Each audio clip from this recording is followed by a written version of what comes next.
सभी भागवत प्रेमियों को मेरा राधे राधे। आप लोगों को मैं आज गौतम मुनि और अहिल्या जी का प्रसंग सुनाता हूँ और इसमें जो भी त्रुटि हो मुझे क्षमा करना। और गौतम मुनि ने जिस प्रकार अहिल्या माता को श्राप किया था कि राम भगवान जब आएंगे तो आपका तारण होगा और आप पुनः अहिल्या के रूप में प्रकट होंगी। लोग इस प्रकार है। विश्वामित्र के साथ जाते जाते समय एक सुनसान आश्रम में पहुंचे। देखा तो उन्होंने ऋषि से उसके सोमेपन का कारण पूछा कि भगवान ऋषि ये जंगल क्यों सूना है। तो उनको इस बारे में बताते हुए ऋषि ने कहा कि ये महात्मा गौतम का आश्रम था। यह महात्मा गौतम का आश्रम था जिसमें वे अपनी पत्नी के साथ रहते हुए तपस्या करते थे। एक दिन इंद्र ने गौतम ऋषि का वेश धारण कर उनकी पत्नी के साथ समागम करने की इच्छा व्यक्त की।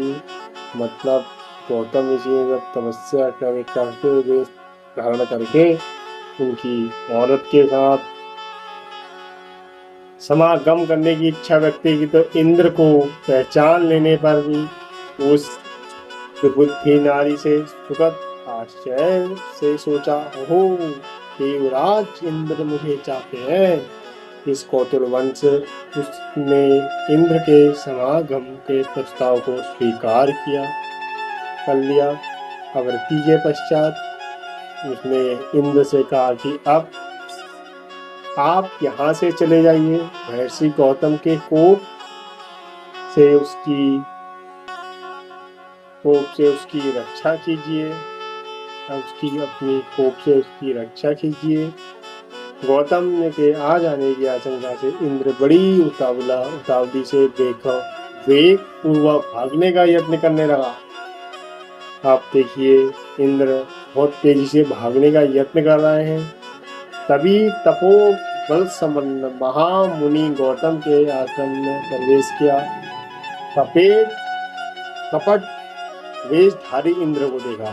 उन्होंने क्रोध से भरकर कहा, दुर्मुते तूने मेरा रूप धारण करके यह न करने योग्य पाप कर्म किया है।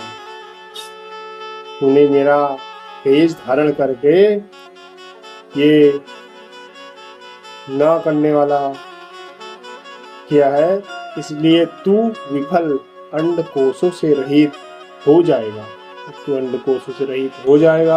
इंद्र को श्राप देने के बाद उन्होंने अपनी पत्नी को भी श्रापित किया, दुराचारिणी तू भी यहाँ कई हजार वर्षों तक केवल हवा पीकर उपवास करके कष्ट उठाती हुई राख में पड़ी रहेगी कह रहे हैं।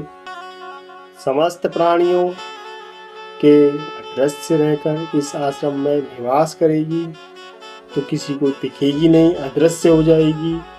और जब दशरथ कुमार राम इस घोर वन में पदार्पण करेंगे उस समय तू पवित्र आतिथ्य सत्कार करने से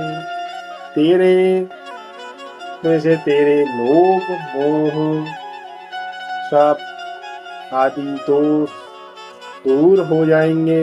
उनका आतिथ्य सत्कार करने से तेरे लोभ मोह आदि दोष दूर हो जाएंगे और तू प्रसन्नता पूर्वक मेरे पास पहुंचकर अपना पूर्व शरीर धारण कर लेगी।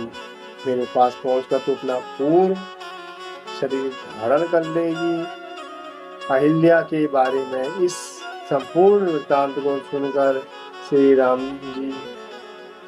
जी ने आश्रम में प्रवेश कर उनका उद्धार किया और अब वे सबको दिखाई पड़ने लगी। इस प्रकार गौतम ऋषि की पत्नी अहिल्या अपनी तपस्या की शक्ति से विशुद्ध स्वरूप को प्राप्त हो गई। अपने पति के कहे गए वचनों के अनुरूप उन्होंने दोनों भाइयों का आतिथ्य सत्कार किया था। फिर वे अपने पति के पास चली गई। महर्षि गौतम जी ने पाकर सुखी हो गए।